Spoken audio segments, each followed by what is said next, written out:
మంత్రి గారు, దేవాదాయ ఆస్తులను కాపాడటంలో దేవాదాయ శాఖ పూర్తిగా విఫలమైందని నేను అంటున్నాను. కారణం ఏంటంటే గంపలగూడెం మండలం బినుగడప చెన్నకేశవ వేణుగోపాల స్వామి భూమికి సంబంధించి 1036 ఎకరాలకు సంబంధించి 22A కింద ఎన్ఓసి డిపార్ట్మెంట్ ఇచ్చేసింది.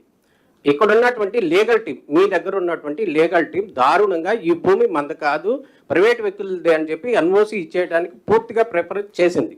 దానికి సంబంధించి పూర్తి స్థాయిలో వార్త కూడా వేసాం. ఆ వార్త వేసినందుకు గాను దేవాదాయ శాఖ నుంచి ₹1 కోటి పరువు నష్టం దావా నోటీసులు అందుకున్నది నేను ఒక్కనే DNA టీవీ తరపు నుంచి.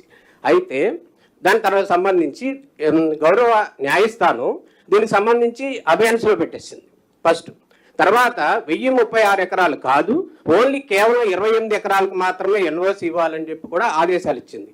అయితే ఇప్పుడు ఆ విధంగా తప్పుడు రిపోర్ట్లు ఇచ్చిన అక్కడ లోకల్ ఉన్నటువంటి దేవాదాయ శాఖ అధికారులు కావచ్చు, లేకపోతే ఆ 1036 ఎకరాలు ఇచ్చేయచ్చు, దానధర్మం చేయొచ్చు అంటూ మీ దగ్గర ఉన్నటువంటి లీగల్ టీము అంత దారుణంగా 500 కోట్లకు పైబడినటువంటి ఆస్తిని ఇచ్చేయడానికి ఎందుకు ముందుకెళ్ళింది?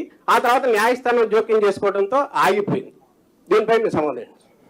ఆగిపోయింది కదా న్యాయస్థానం జోక్యంతో.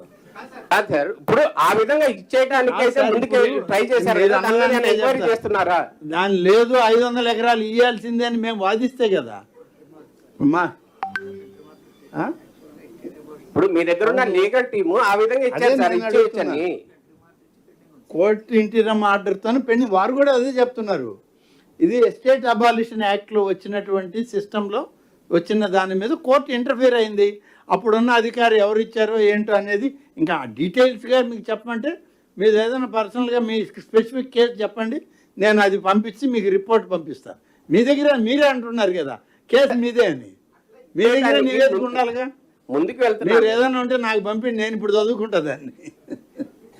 ఏది కూడా మేము ఇవ్వాలనేటువంటి దానిలో ఊరికినే ఆలయాల ఆస్తుల్ని ఇవ్వడానికి ఈ ప్రభుత్వం అయితే సిద్ధంగా లేదు. మేమైతే ఇవ్వడానికి మేము ఒప్పుకోము, ఇవ్వం కూడా. సార్ అంటున్నావు ఏదైనా స్పెసిఫిక్గా ఉంటే నాకు పంపిండి సార్.